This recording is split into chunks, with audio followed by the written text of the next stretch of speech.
bangin. Tapat ng ilog ng Bangin, pero nandito sa may sa atin. Baka mami yung andun na, may nag-landslide din doon nandun sa may kubo namin. Grabe, ang laki ano. Nagsimula yan ng bagyong Opong, tapos nadagdagan na naman ngayong bagyong Paulo. Malayo yan dito sa atin, kaya lang nakakatakot ano. Pag dumating kasi yung baha, sa atin, ang lalakas ng ating ilog. Kaya kayo, paglaki ninyo, huwag kayong magpuputol ng puno ha. Kasi nakita ko pa. nagpuputol. Tapos, ayan na. Sira-sira na ang ating bundok.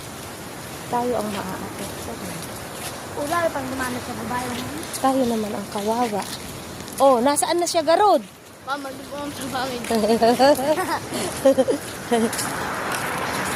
Ay, oo nga no. Ayun na siya, oh. Ayun, kita rin siya dito. Oh, parang tapat na ngayon ang bahay ninyo. Dahil ma'am, para tapat nga ma'am namin. Tapos, doon ma'am, Pag nakarating tayo doon, malapit ma'am. mas malapit na siya tingnan. Ah, ang galing. Tataka nga rin ako nun eh. Bakit mas malapit dito? Tataka nga rin ako ma'am. Bakit tapat sa amin? Oh, di ba? Oh, tapat ninyo. Te pa pala dito. Tapos doon pa pala siya tatapat sa Bangin.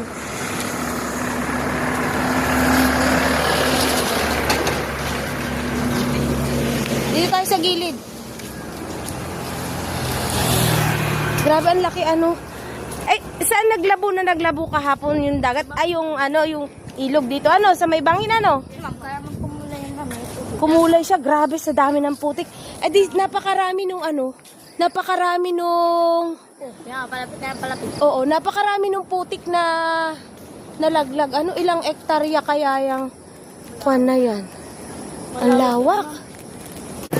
So dito, sa lugar na ito, ayan, napakalakas ng ilog. Oh. Ayan, dito nagmumula yung napaka-brown na tubig kahapon na nakita natin sa post ko sa dagat. Dito, ayon sa aking sources, sa aking nahulog yung napakalaking guho dito sa aming lugar. Ito siya, oh. So, yan yung bundok na yan. So, dito siya tatapat. So, guys, malayo naman siya.